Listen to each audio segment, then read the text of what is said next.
an organization blank. It's another thing to say, hey, you're not trying to rock the boat, still trying to keep some of the same infrastructure, the same thing that kept this organization propelled going forward. So he, made it his own, but it took a little while.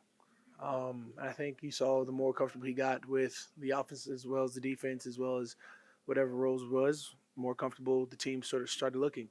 I wouldn't say we're perfect. I wouldn't say, by any means of like, oh, you know, put anything on the head coach. You'd say in this season of going against 7-10, there was games that we could have won, and that's on players because at the end of the day, players have to take between the field and take whatever game plan is given and make it work. When you think about those 4 minutes against Tampa very much in the offseason? I'll think about the 2 minutes and 40 seconds against Tampa. Think about 2 minutes, probably 4 minutes against Carolina. The first time we played Carolina, the last 4 minutes of that game, the last 4 minutes of this past game. There were so many games this past year where we could have won in those close, tantamount minutes.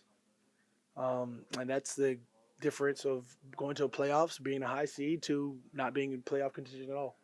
We got to figure out how to close those games. Any thoughts on how to do that? Win, Rocky. Win. It doesn't matter what I think.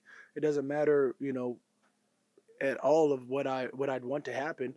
The facts are we did not do it. The facts are we ended up the season at 7-10, and for whatever reason, we're now in the postseason already. Where our postseason is off season instead of postseason being playoffs contention. You've been at this a long time. Every year now at this point in your career is very critical. It's been every year since I got into the league.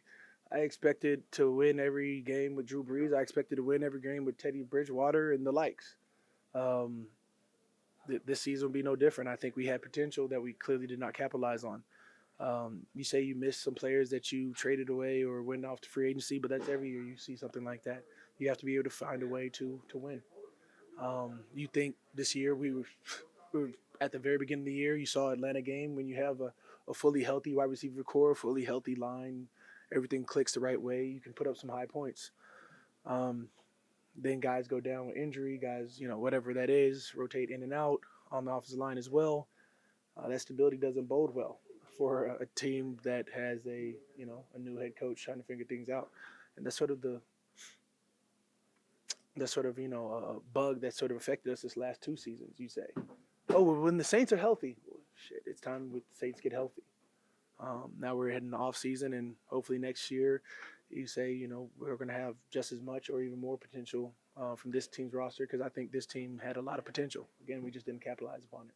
How confident are you that based on that potential it will be? I'm confident every day I wake up, so I'm always confident. I'm always going to think that the Saints are going to take over, win each and every game we partake in. I know when you first got here, there was always questions about, well, we have Brees in the offense. How do we fix the defense? What are they going to draft? What are they going to do? Do you follow what they do offensively? I mean, you've had 6 quarterback starts since Drew Brees. Selfishly speaking, I think that our defense is always able to take over. Realistically speaking, I think our defense has been able to finish games this past season. And when we do so, we don't have to worry about whatever the score is. Even you say last year, there's been now consecutive years where we haven't allowed a team to score, period. That may have to become the norm. I don't care if it has to become the norm. It must be the norm. If nobody scores, how can we not win? So I'm always going to put it on defense. Cam, sorry if you've already been asked this, but most likely. James Hurst mentioned that you and DeMario spoke to the team after the loss yesterday. Why was it important to get ahead of that quickly before heading into the off season? It's never trying to get ahead of anything. I'm just talking to my guys. There's a mentality for young guys that may not know how we're going to go into this off season. There's a mentality for guys who come in from different teams or whatever it is heading to this off season. Am I just realizing you have a blue and green eye? Dope. There's always a mentality that you take to this offseason, but the Saints idea, the Saints mentality, the mentality that I've taken into every offseason is whatever I've given is not enough. We have never reached the top of the hill. We've won our division. We've gone to an NFC Championship game. In my career, I've seen a quarterback throw for 5,000 yards. I've seen a defense stop one of the greatest offenses or greatest offensive minds to 0 points. We haven't won a Super Bowl. So the mentality is always going to be whatever you've done is not enough, do more. You've never been afraid to wear your heart on your sleeve. When you've got so many D linemen going into the offseason as unrestricted free agents, This is what you want to do today? Like, we just lost yesterday. And you want to talk about my friends leaving again? Well, just But we're not gonna. yeah. When they're not gonna be around, you'll be Potentially, they in Spain. may not be leaving. Right. That's why I have to I'm leave. giving you an opportunity. That's how. No, I mean, like I said, I'm always going to be Who Dat Nation until Who Dat Nation doesn't want me anymore. So I can't speak on contracts for anybody else. I don't really know contracts for anybody else. I love the fact that I've been able to be in this city for 12 years. I love the fact that I've been a part of New Orleans for this last dozen years. I'm from year dozen to now, hopefully Baker's dozen. We'll see how that feels. In terms of our D line, I can only hope that a couple of my interior guys come back. I already know that, whatever happens, I'm not going to get my way. That's just from the dawn of time, seeing guys like John Jenkins and Akeem Hicks leave to Sheldon Rankins to, all the way back to Cedric Ellis to Turk McBride to, there's so many guys over the years that you get to have relationships with and look up to. And, Jay Richardson, it's been a long 12 years that you see guys come and go.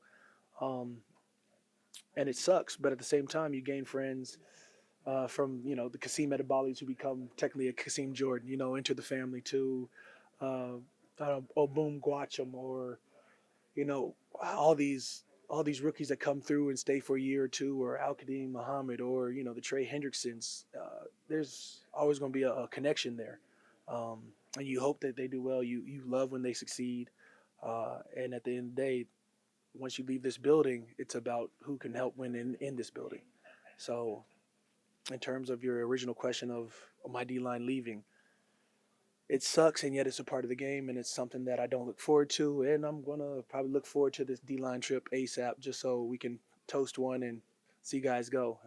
And I'm always going to be a firm believer in, the lessons that they either learned here or what I've been able to learn from them is going to take us farther in whatever phase of life we go into next.